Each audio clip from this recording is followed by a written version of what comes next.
So, share my screen here. The title, I actually changed my title from what it said on um, on Adventist Today online because I kind of like this title better. There's a fly in my primordial soup, which is kind of a joke, of course, because there shouldn't be any flies back in that primordial soup. And I think most people know the term primordial soup. I do want to start with a Bible text, just to set the context for where we as Christians see things. And this is from Isaiah. It's not one of your usual creation statements, but I thought it was one I like because it mentions living things, or to be inhabited, which is about living things. So it says, "For this is what the Lord says: He who created the heavens, He is God. He who fashioned and made the earth, He founded it. He did not create it to be empty, but formed it to be inhabited." He says, "I am the Lord, and there is no other." I like this text because it's one that I think even friends of mine like Francis Collins, who I one time was in a worship service where he played guitar and led the singing, which I thought was very interesting. For those of you who know who Francis Collins is, he was head of, was it NIH, I think it is, or I think that's the place. Anyway, one of the government health organizations, but he's a believer who believes that God created the universe, but that life did evolve on Earth on its own, but because God set the parameters in order.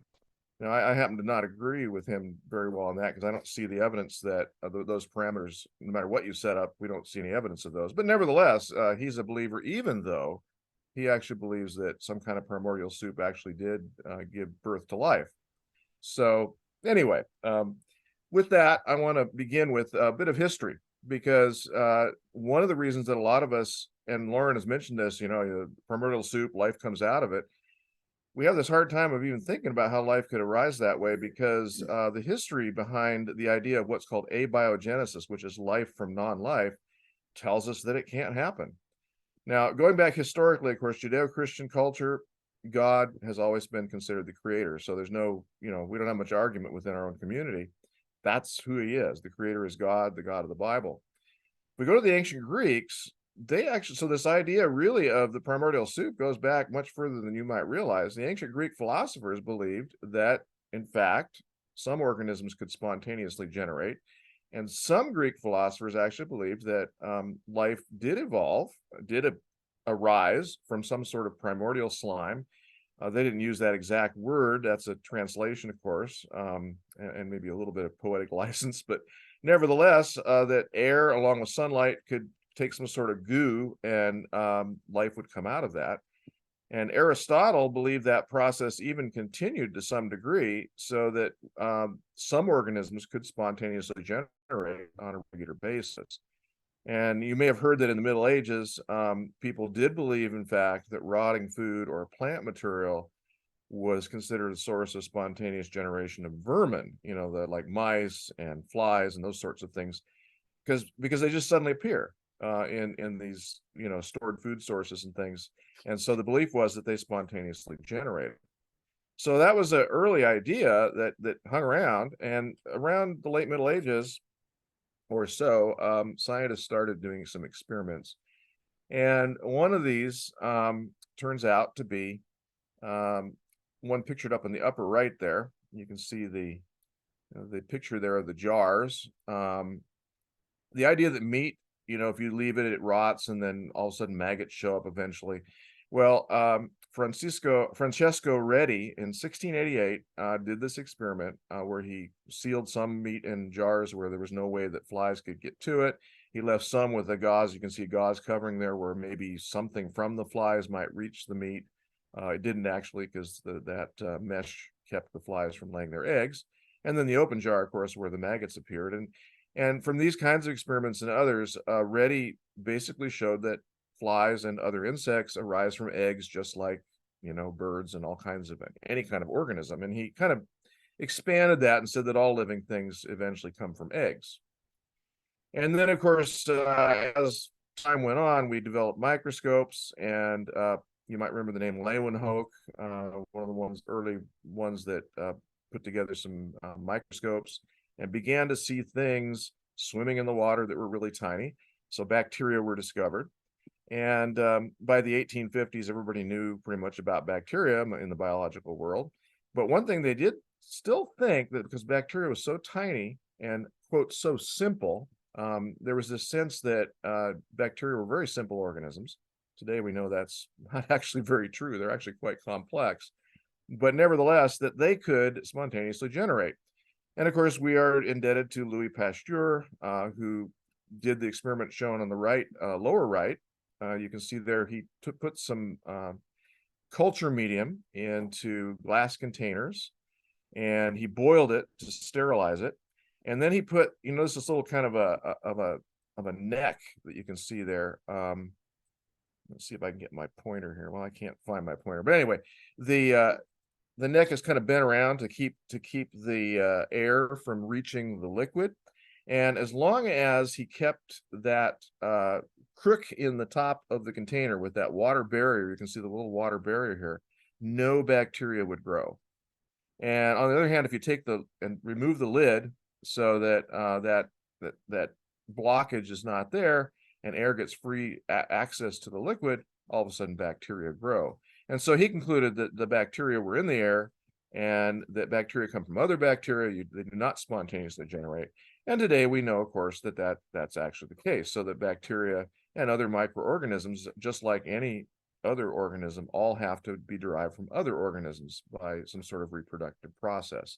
Now, it's interesting to note the year that Louis Pasteur's research was published, 1859. I don't know if anybody knows that date. For a biologist, I know this date really well. That was the year that Charles Darwin published The Origin of Species. So kind of interesting that discovery came at that time. It should be noted, however, just so everyone's aware of this, that in 1859, Darwin published his book. We often give him the credit for talking about the origin of life, but actually in his book, he never mentions that topic. The origin of species is about the evolution of life once it already exists. So Darwin assumed that there was already life of some sort, some simple type of organism, some bacteria was what he kind of hypothesized. But he just never answered that question about life. The only indication we get from Darwin about the topic of the origin of life is from a letter that he wrote in 1871, some years after his first edition of The Origin of Species. He was writing to a good friend of his, Joseph Hooker, and this is where we get this very famous sort of quote, and it's a well-known quote, and most people have probably heard it at some point. And it goes like this: my dear Hooker, it is often said that all the conditions for the first production of a living organism are now present, which could ever have been present. So he's recognizing that the things that needed for life to arise already exist. But then he says, but if, and oh, what a big if, we could conceive it in some warm little pond with all sorts of ammonia and phosphoric salts, light, heat, electricity, etc., present, that a protein compound was chemically formed, ready to undergo still more complex changes, at the present day such matter would be instantly devoured or absorbed, which would not have been the case before living creatures were formed. So in other words, what Darwin's doing, he's speculating, he's saying, although today we couldn't, life couldn't evolve today. It couldn't just come from non-life, because there's things out there that are going to start gobbling up all this material that might be able to start life. But he says in a long time ago, way in the past, before life existed, that maybe it could have, a lot of maybes here, that maybe life could have arisen. And this is the first seed of the idea that life could arise on its own. By the way, if you read Origin of Species, one of the things you realize is that Darwin, he even mentions God a few times in the book as a creator, to some degree. It's not real explicit. It's sort of in passing here and there. Because we have to remember, Darwin was still a member of the church. He hadn't totally given up on the idea of God. He was not an atheist. I should say he was an agnostic, essentially. Kind of didn't like God. He lost a daughter to measles and kind of blamed God for that. So he didn't give up on God. But here he is now speculating, though, later in life, here in 1871, that maybe life could have arisen on its own. Now, this brings up a question, and this is where I need Lauren to step in here, because what I'm going to do is I have this question. We're talking about life, and I wonder, do we know what it is? And so I jotted this little note here. What is life? And I'm going to do a little exercise with everybody. And what I'm going to do is, after I've shared this idea that I'm the kind of the framework for this idea. I'm going to ask people to, in the texting section, don't verbally say this, but write in the text section what you think are the answers to my further question as you see it on the screen here. So follow my story, and then I'm going to ask for some input, and then I'm going to ask Lauren to look those over, and he's going to pick out what he thinks are the best ones. So you better be good, Lauren. Okay, everybody, this is the time for you to write in. If you but don't start writing yet. Yeah, not yet. Yeah, okay. let me give the framework. So here's the framework for this. And here it is, the question, what is life? So you put yourself in this story. You're a poor illiterate farmer. You don't know much. Okay. You're just out there, you're a farmer, and that's it. One day, a little green man from Mars lands next to the barn where you're working, and he wants to ask you a question. So he hands you the following list and asks which things are alive and which are not. Okay, so you look at the list, and of course, you're not dumb. I mean, illiterate doesn't mean unintelligent. So you take a look at the list, and quickly, like most of us would be able to do, you quickly arrange the things into two lists, living and non-living, and there they are. Okay, and I'm sure most of us could do this without a whole lot of work. Well, now the green man says, okay, well, what criteria did you use to do this? I mean, how do you know what's living and what isn't living? And so this is where I want you to put answers in the text in the texting. So please text Lauren your answers. What would you say? How do you tell the difference between what's on the left and what's on the right? What makes something living versus non-living? So what are the criteria that you use? And Lauren, don't pick if you get a biologist that gives an answer in there that's really good, ignore that one, because we want to have some fun. So so Tamika, if you have a good answer, that's we can't take Tamika's answer. But this is actually not a trivial exercise. Real scientists have spent years and years and years doing this, trying to figure out what are the criteria between living and non-living. So I'm really asking you a hard question. So give the answers, and then we'll talk about it a little bit. I'll respond to some of your answers. I'm the green man, I guess, today. And I'm going to challenge maybe some of these answers. So what's the difference between living and non-living? So these are criteria. So anything there yet, Lauren? Oh yes, people are really putting it in. Okay. There's certain things that are coming to the top right now, but yeah, well, that'd be good. Maybe grab one of those. I'm interested. Very, very interesting. So keep going, folks. I'm making note of everything that you say. Are you ready for them? Yeah, I'm ready for. Just give me one. Let's discuss one at least. Okay, the very first one that came up, and this was from Terry Dunder, is the reproductive capacity. And okay. that came up again. The ability to reproduce and nurture is another ability. Let's go with the reproduce. Let me stop with that. Yeah. The third one is the ability to repair and reproduce. So I thought those were all kind of related. Right. Well, let's talk about reproduce, because that is commonly people will say, "Oh, living things reproduce." Well, let me challenge you. I'm this green man from Mars now, and I know about biology pretty well, and I know that human heart cells never divide; they never reproduce. So, are you telling me that human heart cells are not living? So, I don't think reproduction is the main difference, and besides, crystals can reproduce. That's true. So, I know people make more radios, so I don't, maybe they don't self-reproduce, but I don't know. But the heart muscles really bother me. So, okay, what's another one? You said something about repair. Repair, okay. Repair itself. Okay. And along with that, Bryan, grow and repair seem to go. Grow. Okay, crystals grow. Repair, crystals kind of can repair too. So this is a little bit. I hope you're seeing what we're doing here. This is not that easy to actually to define this. I think there's something to reproduction, of course, because obviously everything more or less on the left can reproduce, and maybe crystals can reproduce, but nothing else much over there reproduces. So that's okay. I could maybe build a robot that reproduces, maybe.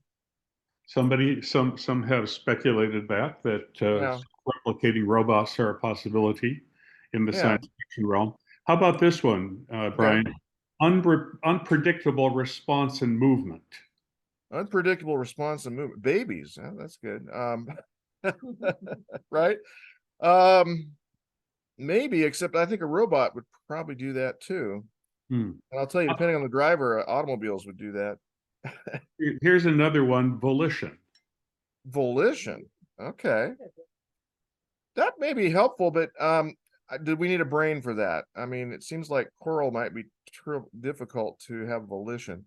So anyway, this was an exercise just to get a feel for this. I'm going to now go to the next screen, and I'm going to give you, we've had a long discussion now. We're going to assume that. I don't want to take any longer on this.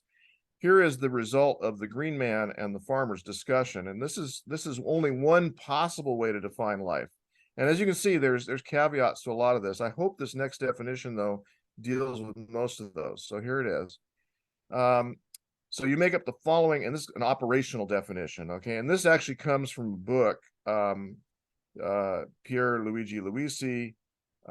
Actually, it's not 2016. I got the date wrong. That's his first edition. This is from his second edition. But anyway, a system can be said to be living if it can transform external energy, matter and energy, into an internal process. So there's got to be a process. This is what we call metabolism sometimes.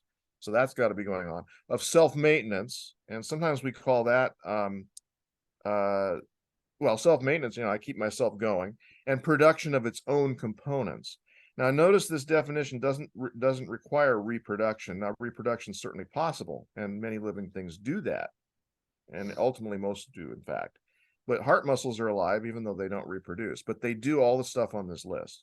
So a system can be said to be living if it can transform external matter and energy into an internal process of self-maintenance and production of its own components.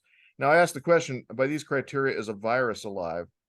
And and Tamika, and I mean, I'm going to put her on the spot. Tamika, is a virus alive? What were you taught in biology? No, it's not. Oh, okay. And why not? Well, it doesn't meet our definition, right? It doesn't, right. Yeah. Correct. Because a virus has to invade one of your cells, and Right. your cell does all the work of making the pieces and making new viral particles and all that. So it's a nice definition in that sense, because it does exclude something that a lot of people suspect really aren't alive. Although it's weird, because my wife mentioned this to me the other day, that, well, why do we call a vaccine for a virus where they've killed the virus? What? Why do they say that? Well, that's just our way of speaking. It's not really a killed virus. It's a disabled virus. But at any rate, that's life. So when we talk about the origin of life, we're talking about we have to have something that can do the things on this list. That's what life is. And that's actually a pretty big barrier. Well, let's go back now to the history of the origin of life research. And it turns out that serious research on this, other than Darwin's comment, didn't really start till the 20th century. And Lauren, there's your can of primordial soup there. Mine comes from Fermi Labs rather than Campbell's, although it's got the right font there. And just so you know that this idea does throw back to the 19th century, notice that Gilbert and Sullivan actually made reference to it. Most of you probably didn't realize that. This is from, this is the Grand Poobah in the Mikado speaking. You will understand this. He's bragging, of course, when I tell you that I can trace my ancestry back to a protoplasmal primordial atomic globule. There you go. That's what's called the universal common ancestor, I guess they call that today. But if you could trace yourself back to there, you're something, right? So anyway, this term, though, actually dates from the early 20th century and was actually coined by Alexander Oparin. He's pictured there on the right. He's the one with the beard. And he developed a whole set of criteria for how life might begin. And it's been finessed by a lot of people. I chose here kind of a summary by Robert Shapiro, a biochemist, in the kind of what I call the mature form of Oparin and Haldane. The two of them are often given credit for this original idea, although you can see it's not really totally original. But they gave the parameters. So life could arise in this situation, and here's how they say it. The early Earth, first of all, had to have a chemically reducing atmosphere. Now, those of you that aren't chemists, what does that even mean? Basically, it means no oxygen, okay? I mean, it means a little more than that, but it basically means there would be no oxygen in the atmosphere. Because oxygen is an oxidizer, which is the opposite of a reducer. And so in chemistry, you want a reducing environment. So the opposite of an oxidizing environment. So no oxygen.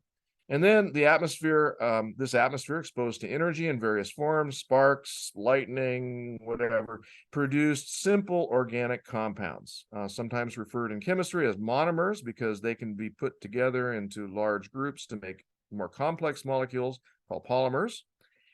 These compounds accumulated in a soup, thus the primordial soup idea, which may have been concentrated at various locations. One of the ideas is that it may have been tide pool kind of situations where the tide goes in and then it goes out, it dries up, concentrates, a little more water comes back in next tide, it concentrates further, and over time you get this very rich soup.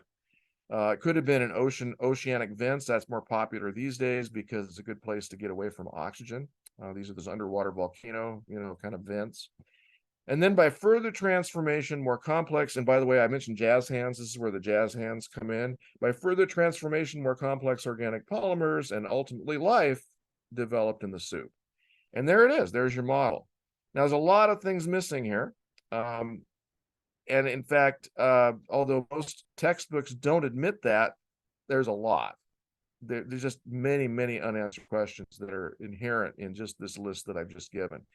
So let's go now to the very first real experiment on this. So early 20th century, 1920s or so, was Parn and Haldane developing these ideas. Then along comes Urey and Miller. These experiments were done in the 50s. Harold Urey, there on the left, he was an American physical chemist who pioneered work in isotopes and earned him the Nobel Prize in Chemistry in 1934 for the discovery of deuterium. So he made quite an amazing discovery. And then Stanley Miller, on the right here, was a Jewish American chemist and doctoral student in Urey's lab. And he began his experiments on prebiotic chemistry. He wanted to know, okay, could this set of conditions that Urey and Miller, that Haldane and Oparin had suggested, could they give us any of the precursors? And so here's his setup. That was a picture of him kind of next to his actual experimental setup. And there's a cartoon version here on the left that I often use to help see what the components are. And you can see the atmospheric component here. There's a little glass sphere there which has a mixture of water, methane, ammonia, hydrogen, and carbon monoxide. And then this electrical spark can be produced there between two electrodes. And they then condense some of the gases that are produced. And there's a trap at the bottom you can see there. There's a source of water kind of boiling there to the right that keeps circulating through. And down in that trap, Urey and Miller would take out samples and analyze those and see what they had produced. And amazingly, they did produce some of the required molecules for the origin of life. Anybody remember what those are? They were just amino acids. That was it. They got some amino acids. About 10 of them. Now, those of you that are not chemists, just so you know, amino acids are the building blocks of proteins, and proteins are the main components of our bodies that have function. So proteins, make the structures of our cells. They do all the work of our cells. Enzymes are proteins and so on. So those are very important first elements. Now, that's great. They got those first things, but here are now some of the difficulties. Okay, so they got amino acids. First of all, they got pretty simple amino acids. And only 10 of the 20 essential amino acids were produced. Some say 11. There's some debate about that because some analyses later of their samples, they archived samples and people have tested them later. They may have had about 11 out of those 20. One of the problems, though, is that they occurred in both D and L forms. Now, here's complicated chemistry. So this is called chirality. Don't worry about it if you're not a chemist. I just give you a picture at the bottom just to show you there are two ways that each of these amino acids, all but the simplest one, they can take on two different forms that are basically mirror images of each other, structurally speaking. Now, what's important about that is that in today's world, all of our proteins in your body, my body, all animals we know of, with the exception of a very small number of proteins, are all composed of L form amino acids only. But the primordial soup would have had, at least according to the Urey-Miller experiment, would have had equal amounts or fairly equal amounts of both D and L forms. If you throw in D form amino acids into one of your proteins, that protein doesn't work. So you can't just mix and match here. It has to be just that one. So one of the biggest issues in the origin of life research right now is how did the DL problem sort out? How did we end up with just proteins with the L form amino acids if they got put together kind of randomly and by chance? Then I have to point out that the early atmosphere, geochemists have been spending many years studying the rocks from those periods of time when life was supposed to have arisen. And they have discovered there actually was some oxygen in the atmosphere at that time. I remember when I was teaching biology the first few years that my textbook said no oxygen in the early atmosphere. And then about 10 years later, the textbook started saying there was minimal amounts of oxygen in the early atmosphere. Well, there's a big difference between none and minimal. And if you throw a minimal amount of oxygen into the Urey-Miller experiment, it doesn't work. So there's that big problem too.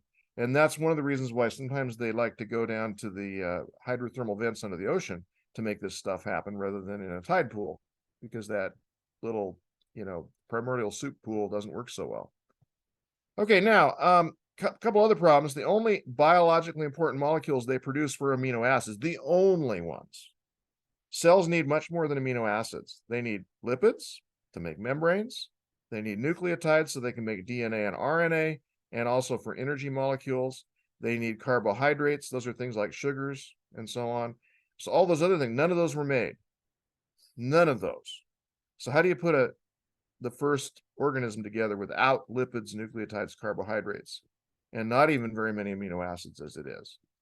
Then methane. Okay, not only was there maybe some oxygen in the early atmosphere, it turns out methane, we already know this, that methane's a product of biological activity. Okay, it's made by organisms. And so for methane to be in the early atmosphere is really not realistic. Now, there may have been small amounts of methane, very small amounts, because there are some ways to make methane without living organisms, but not very much. So maybe no methane.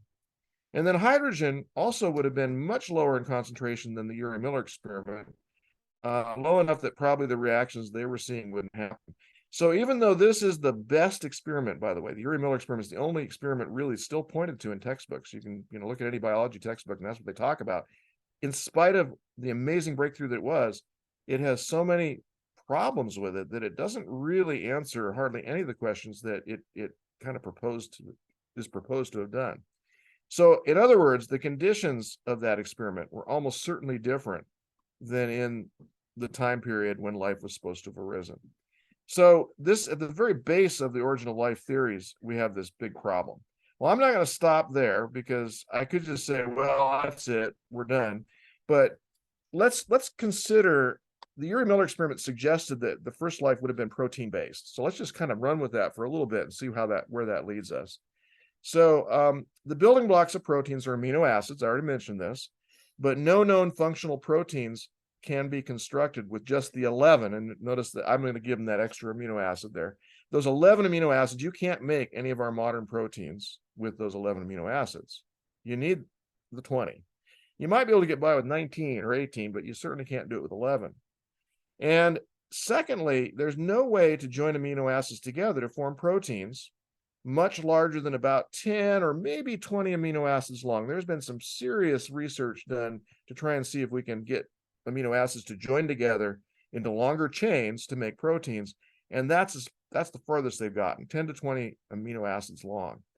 And modern organisms require a very complex machine called a ribosome to make proteins. So there's just no way to make them back then. And to have them just join together on their own. And then add to that the problem that there's no known natural preference for L form amino acids when joining takes place. So if you don't have just those L forms in the solution, D forms get incorporated into those proteins. So big problems here. And so because of that, people have, kind of gradually moved away from that. Now I want to do a little aside here because some of you have heard the statement. It was probably a very poor statement made by some evolutionists some years ago that said, if we just set monkeys typing on typewriters long enough, they would produce the works of Shakespeare, which, even scientists had to shake their head and say that was a really dumb thing to say. And here's why. And by the way, somebody did the experiment just to see what would happen. They took, this is literally they did. They took, it was the British National Council of Arts, the leaders of the Council of Arts, and they took, put a computer in a cage with 6 monkeys. Okay, and they let them just type on it, do whatever they wanted.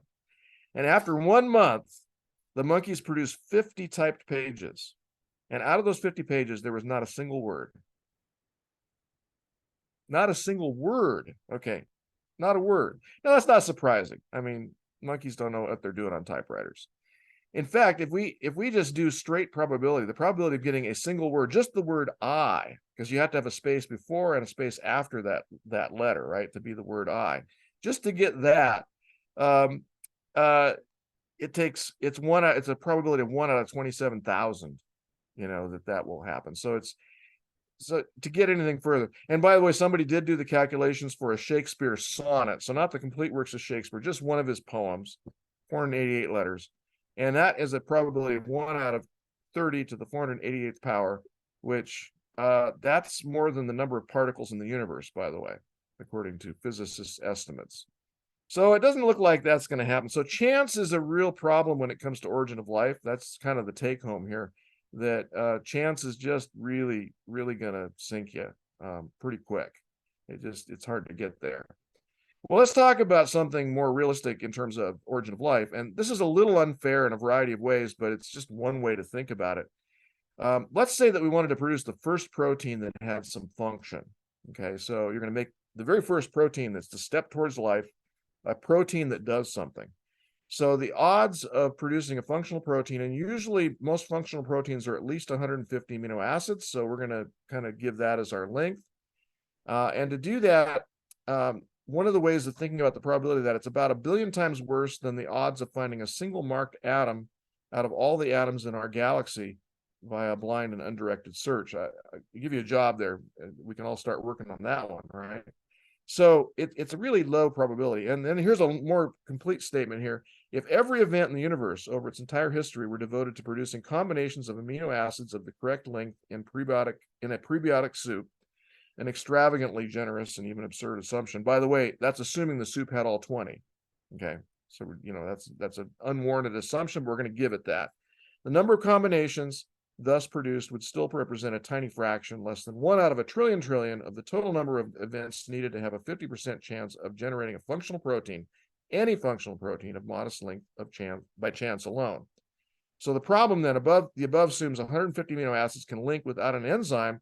That in itself is an unwarranted assumption because there's no probability of this. So I want to stop right here and say something that you notice I have not once used the term. Some of you know about what's called intelligent design. You've heard of that term. You don't even need that. We don't even have to talk about intelligent design. That's not an issue here. It's not even helpful because we just can't join them together this way. It just doesn't happen. So the probability of getting even one protein is basically 0. That's just it. It's just 0. It doesn't matter about design or anything. It's just we're not going to get one. Not even 150 amino acids that doesn't do anything. So that's why I haven't even bothered to use the term intelligent design. And I appreciate this cartoon. This is by Samuel Harris. He did a lot of science cartoons. And amazingly honest here, kind of an interesting one. Notice on the left, 2 amino acids drift together, and that's 3.5 billion years ago. 6 seconds later, they drift apart. And then 482 million years later, 2 of them drift back together. I mean, here's your problem. This is what's happening.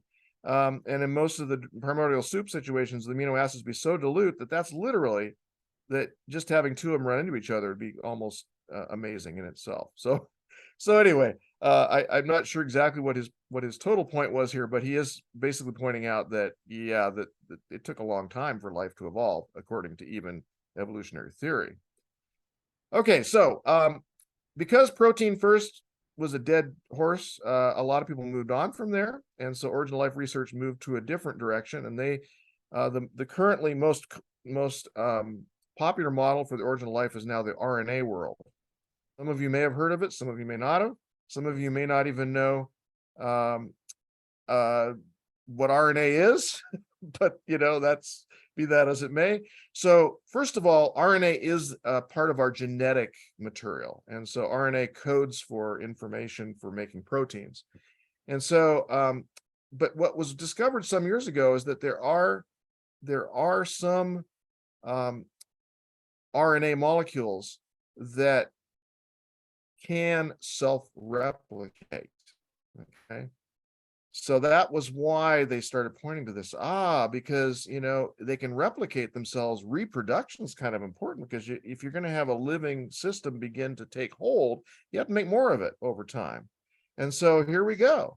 We could, get this running because we can't get proteins very well. They miraculously are not going to come out of the soup as far as we can tell, but RNA maybe. Now, of course, even with a bunch of RNAs reproducing themselves, for life to develop, proteins still are required at some later point. So they're just putting it off in this case. So let's start with RNA. Well, this one has its own problems. And this one, I just need to show you this complicated diagram here just to make it clear where RNA fits in. This is what's called the central dogma. It's what makes you and I able to reproduce and makes our cells able to reproduce. And we have to take the information that's in our chromosomes, our DNA. It has to be replicated all the time to make more copies as we reproduce our cells. That DNA is used to make RNA. Okay, and here it is, RNA. And RNA is the directions for making our proteins. So the central dogma says that we store our information as DNA, we transfer it to a temporary form of information called RNA, and use that to make our functional proteins that we need to make our cells function. So that whole system is required for any living organism. This is our metabolic, kind of the center of our metabolism here. So you can see how if we could evolve RNA, at least we got to start. It's right there. It's one of those things in this very important set of reactions. And so they have focused on that. And because RNA can self-replicate, we could build a world that's based on just RNA biology. Okay. Now, of course, we eventually have to get to contemporary biology. We have to somehow transform this RNA world into what we have over here. But let's start here. Maybe we can at least do that. And we'll get RNA running, and eventually we'll have this little kind of semi-living system taking place. Now, let's talk about the problems of this. And there are many. And by the way, Luisi is a good source. He's an origin of life researcher. He is an atheist. He has no belief in Christianity whatsoever, but he's been one of the most honest of the origin of life researchers I know of that is out there. And this is the stuff you can read if you go to graduate school. You won't get this in undergraduate, because in undergraduate, they just give you the line, the primordial soup thing. They talk about the RNA world. So here it is. Self-replicating RNA molecules have been produced in the lab, but no, not spontaneously. They're very carefully engineered. You have to put them together. They have a very precise sequence. They have never, and this is another big one, in all of the origin of life research from Urey Miller on forward, nucleotides have never been produced spontaneously in the lab. You also have to make them by special chemical means. They don't just come out of a prebiotic soup environment. Plus, even if you have nucleotides, they degrade easily. Sometimes you'll see in the news, they'll say, oh, amazing, this asteroid was discovered. It had nucleotides on it. There's the source of the nucleotides for our RNA world, and so on and so forth. But you know what? A few nucleotides, very dilute, and they degrade quite easily once they get within the Earth's atmosphere. Okay, connecting nucleotides to make RNA requires enzymes. To make, and by the way, these self-replicating RNAs are about 165 nucleotides long. That's the building blocks. Nucleotides are the little pieces, like the beads on a string. Only very short chains can form without enzymes. They have made, just like for proteins, they've strung together 10 to 20 amino acids. They've been able to do the same thing with nucleotides, but nothing more than about 10 or 20. And then the biggest problem with this is that for real chemistry to occur, to have an RNA world, so to speak, you have to have 10 to the 10th to 10 to the 15th copies of an identical RNA molecule that self-replicates. That's a considerable hurdle. 10 to the 10th. I don't know how many of you know what that number is. That's, I can't, it's, it's 10 billion or so. I think that's right. 6, 9, 10 trillion. Anyway, those are big numbers. Where are you going to get that number of RNAs? And so because of that, Luisi, origin of life researcher himself, he says the probability of this is essentially zero. So we're back to another zero here. Can't get proteins, can't get an RNA world, not happening. And then if we want to compound our problems, here's the bigger picture. This is all of the things, and I've left a few out even here, but this is a pretty good list of the things you're going to need to get that first cell. So I call this a rough calculation. You got to have the essential amino acids. You've got to have nucleotides. They have to spontaneously appear. You have to have the assembling of those nucleotides to make self-replicating RNA. That's the forerunner to the other genetic systems. You have to have just the right kind of lipids to come together and make a cell membrane. And then you have to have a way to assemble the proteins from those amino acids. And then I've given here, if we assume a minimally complex cell, it needs at least 250 proteins. So we talk about how hard it is to get one protein.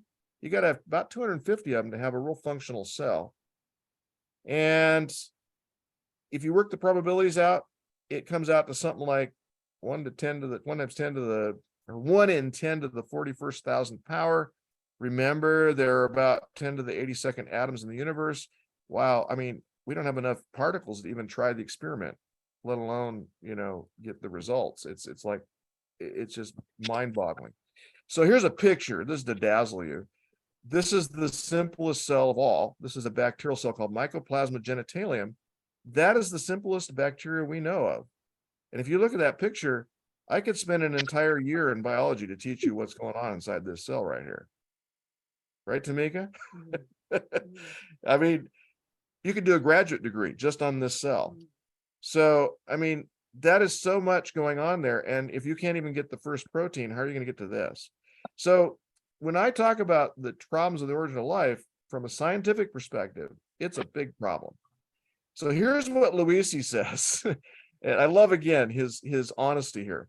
He says, the field of the origin of life has progressed very much from the time of Stanley Miller's first experiment. Now, that's the one part I could argue with him on. Really? We've progressed that much? Well, in some ways, yes, because we at least understand the problem better. So, however, the main hypothesis that cellular life derives from inanimate matter has not been demonstrated yet. It must then be considered still a working hypothesis. Okay, is that what you hear from science, that the origin of life from non-life is a working hypothesis? Not usually. Not that we have alternatives within the realms of science, and I've outlined in chapter 1 why divine creation cannot be considered as an alternative of science. Remember, he's an atheist, so he doesn't see that as an alternative. Of course, the question of God is not one that is solved in terms of rationality, but in terms of faith, and we are back to zero. So he's basically saying that from his perspective, science right now is at zero. They don't have an answer. They have some working hypotheses, but no answer. And incidentally, I've just almost completed reading his second edition. He came out a couple of years ago with the second edition of this very same book.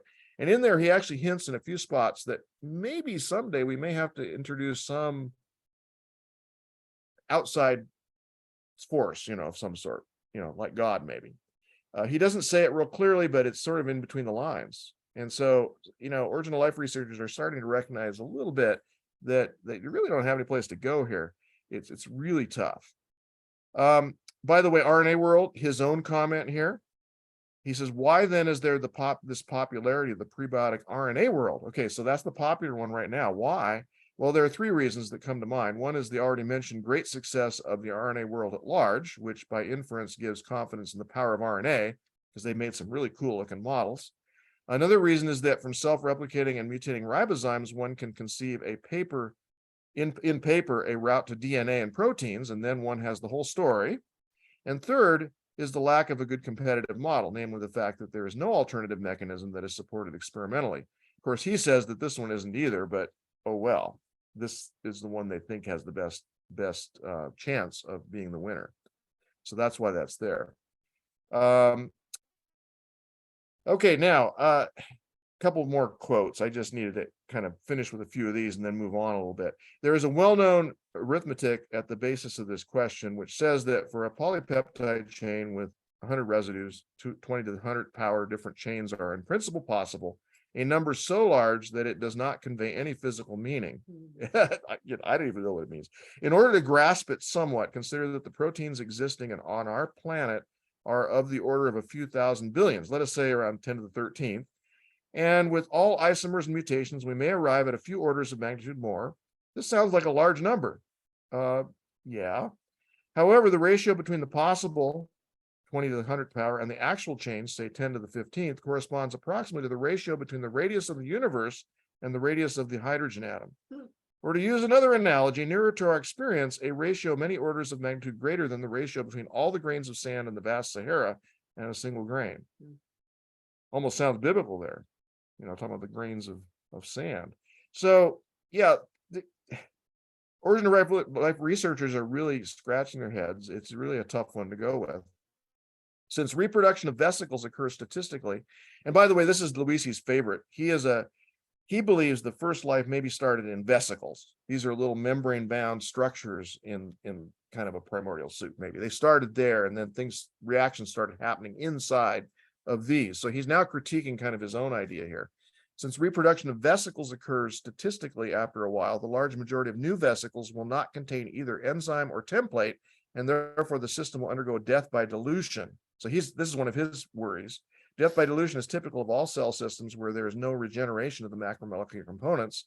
A further shortcoming of the system is given by the fact that the two self-reproduction processes are not coupled with each other. What he's saying is that if you can't make the materials that have come about through chance, if you can't make more of them, you're not going to go anywhere. You have to be able to make more of them. That's why we need DNA and RNA, to make stuff. So he's recognizing the difficulty if you can't reproduce the things you need to keep the cell going, because as you divide, you'll get less and less of each of those materials. So death by dilution. And here's our current state then. Okay, we don't have a clue. Since the known laws of chemistry and physics preclude the origin of life, a more philosophical approach is taken. So here's what the origin of life researchers are now typically doing. They retreat into philosophy. Philosophy's, kind of the realm of probably, as a theology is a form of philosophy in itself. So they do the same thing. And here are three kind of ways they have taken what's called the anthropic principle and sort of bent it into ways that might solve their problem. The first is the weak anthropic principle, and some of you may have heard this before. The observed values of all physical and cosmological quantities are not equally probable, but they take on the values restricted by the requirements that there exist sites where carbon-based life can evolve, and by the requirement that the universe be old enough for it to have already done so. To sum that up, what they're saying is, we are here because the universe was just right for us. Now, they're not explaining why the universe is just right for us, but it has to be. And so even though we haven't figured out how it happened, the universe is just right for life, and here we are. So we're going to now look for all those, whatever those are. We haven't found them yet, but we're going to figure it out. Now, some have felt like that's a little too weak, so they've gone with the strong anthropic principle, which is the universe must have those properties which allow life to develop within it at some stage in its history. So that gives you the room that maybe in history that things have changed some, and maybe the conditions were different in the past. I don't know, some different situation that might have been able to bring about life that we don't have today. Who knows? And then kind of my favorite, and I put a la Dawkins, because Richard Dawkins, this is the one he often expresses, the larger anthropic principle, as it's sometimes called. With an infinite number of alternate universes, the multiverse, at least one of these universes will possess just the right conditions for life to evolve. And guess what? We're in that universe, right? I mean, that according to that model. Now, I find this one extremely interesting because there is absolutely no evidence for more universes than our own, let alone a multiverse. And yet, that's a serious scientific hypothesis. Okay, they seriously go with that. Maybe there are multiple universes. We have no way of knowing. Nobody's ever looked outside of our universe, but maybe it is. So the idea here is that, see, if you have an infinite number of universes, then chance is no problem. But keep in mind, remember I gave you a couple of probabilities as zeros? 0 is 0. I mean, I don't care how many universes you have. Our universe doesn't have the right conditions for life to evolve, as far as we can tell. So this is not necessarily all that helpful. So, okay, whoops, I'm back and forth here. Yeah, okay, I'm going to get to the elephant in the room here in a minute. Just one last comment. This is from another author. This is Hubert Yockey, and he's a non-creationist also. I want to make that clear, that these people that are saying some of these things really are not, they're not trying to support God being the creator. The history of science shows that a paradigm, once it has achieved the status of acceptance and is incorporated in textbooks, and regardless of its failures, is declared invalid only when a new paradigm is available to replace it. This explains why our textbooks remain what they are, by the way. Nevertheless, in order to make progress in science, he says, it's necessary to clear the deck, so to speak, of failed paradigms. This must be done, even if this leaves the decks entirely clear and no paradigms survive. It is a characteristic of the true believer in religion. Oh, now he's going to make fun of us. Philosophy and ideology, that he must have a set of beliefs come what may. Okay. Well, he's saying scientists are doing the same thing. You see, they have their own belief that they can't give up. Belief in a primeval soup on the grounds that no other paradigm is available is an example of the logical fallacy of the false alternative. In science, it is a virtue to acknowledge ignorance. This has been universally the case in the history of science, as Kuhn has discussed, and some of you know Kuhn in detail. There is no reason that this should be different in the research on the origin of life. Yeah, amen. So I love that honesty. And then he has one other statement here in another part of the book. Many papers have been published with titles indicating that their subject is the origin of the genetic code, whereas the content actually deals only with its evolution. So you already have the code, and you know what happens after that. So this is where things stand. It's tough. So this would then be, from a Christian standpoint, I say, well, this begs for a creator, right? But now the elephant in the room. Okay, so, and some of you, I saw some comments on the Adventist Today Facebook page. If the laws of chemistry and physics preclude the origin of life on its own in the universe, how did God come into existence? Because isn't God even a bigger problem then? If you can't evolve life in our universe, then where in the world did God come from? How could he come about? Right? I mean, at least from a purely scientific perspective, God had to have an origin. Now, of course, there's a good discussion stopper here. Kind of an unsatisfying response is, God is eternal and has no beginning or ending. And of course, we don't understand him. So there you go. We're done. Right? That's one way of doing it. I want to suggest that we might at least entertain some other ways of thinking about this than just that, because I'm not very satisfied with that discussion stopping comment, because it just means, well, we can't go there. We can't talk about it anymore. We're done. God created. That's it. Well, a possibly more satisfying response then is that God arose in some other place than our universe. By the way, we often talk about God being transcendent, right? So, well, where would that have happened? We don't know. Outside our universe, probably, I would think. If he created the universe, he must have come about in some other place. And that actually is a no pun intended, a godsend, because in that other place, our current laws of chemistry and physics wouldn't apply. They'd be different laws. Maybe that's a place where someone like God could arise, for all we know. Okay, so I think, and this, by the way, puts us on the same ground as scientists at this point, because they don't have an answer for the origin of life. We can't prove that God exists, but we can certainly give an explanation that's consistent with scientific understanding that he could exist, given his existence in some other plane, some other place outside our universe that he developed. And maybe that's an eternal place, so to speak, because maybe time doesn't function that way either. So, we could at least entertain that possibility, which brings us to my conclusion. And by the way, there you go, Lauren. There's the alien involvement. It's toxic waste. Yeah. So here are then the models for life's origins. These are kind of what's left. I don't know. I mean, maybe you could come up with more than these, but life arose here on Earth approximately 3.8 billion years ago. I mean, that's the standard one you see in the textbooks. Okay, that's there. You will hear others occasionally suggest life arose elsewhere in the universe in the distant past, and aliens, products of the evolution of this life, wherever it evolved, planted the first life on Earth. That's problematic for the same reason that number one is, because we don't know of any way to evolve life in our universe, let alone on our Earth. And so the likelihood of it evolving somewhere else is pretty much equally zero as it is here. So those first two are really not very likely. Now, we could say that life arose in some other universe where the laws of chemistry and physics were more amenable to the origin of life, and aliens from that universe somehow transported life into our universe, which is sounding dangerously close to God. Really? You notice how this is kind of running full circle? It's like, if you try to come up with some alternate explanations that gets you out of your problem, you almost, oh man, it's almost like, because number 4 there, God, who transcends our universe, created our universe and the life contained within it. So he would have been from somewhere else. So I think that, looking at this, at the very least, is a 50-50 chance that it's God versus some other alien or something. But it has to, I think, come out of someplace other than our universe. That would be my guess.